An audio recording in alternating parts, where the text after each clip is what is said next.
Hello all, welcome to Linguistics Scholars YouTube channel. Today we are going to look at some of the basic and important topics from morphology. As part of this video, we are going to understand what is a morph, what is a morpheme, and what are free and bound morphemes, and what are the subtypes in free and bound morphemes, and some inflectional morphemes in English. Please do not forget to take notes by just copying the content from the slides, so it becomes easy for you to understand and revise before the examination. Before going to look at what is a morpheme and what is a morph, first we'll look at the word morphology. We all know that logy is a study, morph is a structure. Okay. Here, morphology means the study of structure of words. This term is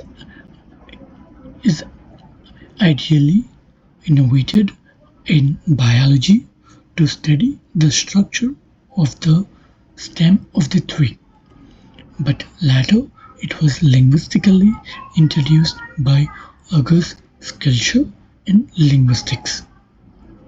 So we try to understand what morpheme is. Morpheme is the smallest unit that has a meaning.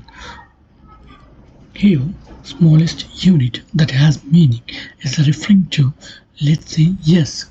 Yes in isolation does not have meaning, but when it acts as a suffix for the word, let's say, dogs, the s function as a plural form, so it has meaning when it attaches to another morpheme. Dog itself is another morpheme. Okay, and the morpheme which cannot be further divided, because let's say dog is a morpheme. If you divide it, it does not have any meaning, right? So it has to be the smallest meaning which cannot be divided further. And typically, morphemes are meaningful and reoccur in languages vocabulary and may reoccur in the regular interchanges. As you can see, plural marker as very reoccur in the language vocabulary, and it always adds whenever there is a necessity of plurality with the nouns. Okay, as you can see, cat. This word cats has two morphemes, cat plus s. This is a morpheme and this is also a morpheme, right? But the word cat itself has two morphemes. And but morph is a phonetic representation of a morpheme. This is basically how the morpheme is said. It's a phonetic realization of the morpheme. For example, the plural morpheme s sounds like s in cats but sounds like z in dogs. Each distinct pronunciation is a different morpheme. So the z and z are the plurals, are the plural morphemes. These are the two different morphemes for the representation of plural.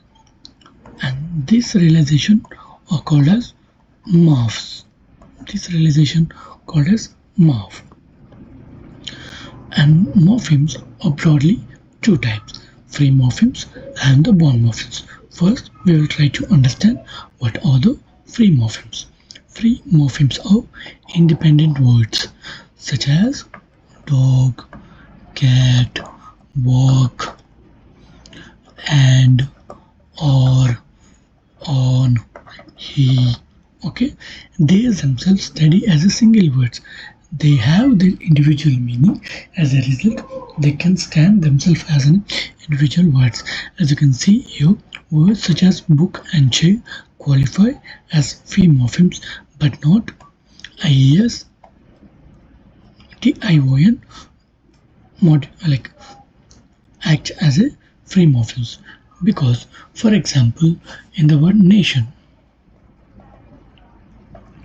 itself is a free morpheme, but the ION, if you divide this and say ION, it is not a free morpheme because it does not have any meaning in isolation, so it does not qualify as a free morpheme.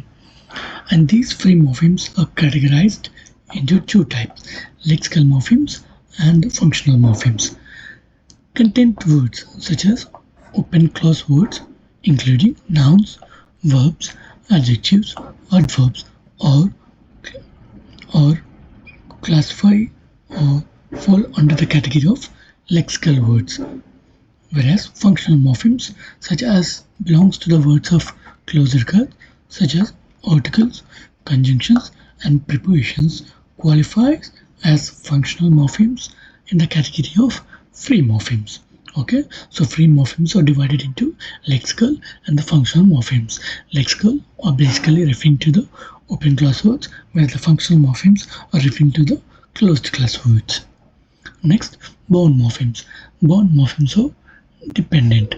They cannot stand alone. They are attached to other forms to get meaning.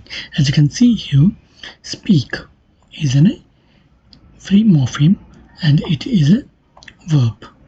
Mother is also a free morpheme. It's also a noun. So when you add er, which is a bound morpheme, it's become speakers. And the meaning of speaker it changes from verb to noun, and this noun derivation comes from by adding ear. Here you can see mother is a noun, and by adding a bound morpheme would it become motherhood, which is an extended noun. So this would give some meaning, additional meaning to the word mother. So in isolation, would or er do not have any meaning. They get the meaning by adding to the free morphemes. And these bound morphemes are classified into two types: derivational and inflectional. Derivational suffixes added to a word. As a result, there is a change in the parts of speech category.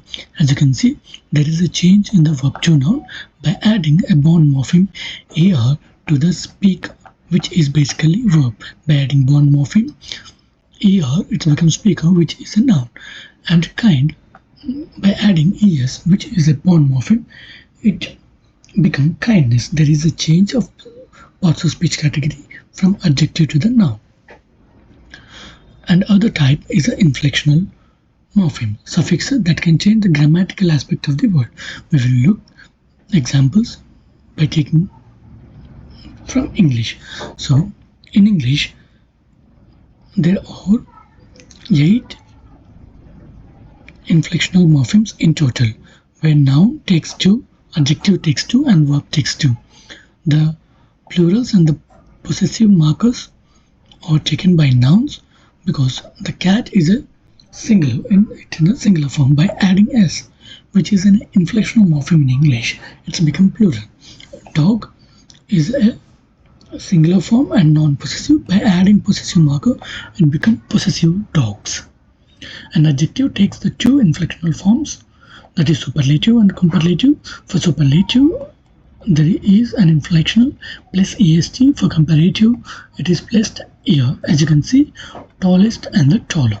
And the verbs takes the 4 inflectional forms. They are third person singular, that is as, progressive, that is ing, past tense form, that is ed, and the past participle for some words, that is en. As you can see here, walks, walked, walking, and the walking. So these are the 8 inflectional forms in English, where noun takes 2, adjective takes 2, and the verb takes 4. So it's changing the grammatical aspect of the original free morpheme by adding the inflectional morpheme to it. And this is all about morph, morpheme, free and bound morpheme, and their subtypes. Okay, so if you have any doubt in any topics of linguistics or applied linguistics, you can write to Net JRF Scholars, and please subscribe to our channel Linguistic Scholars for more interesting videos. Thank you.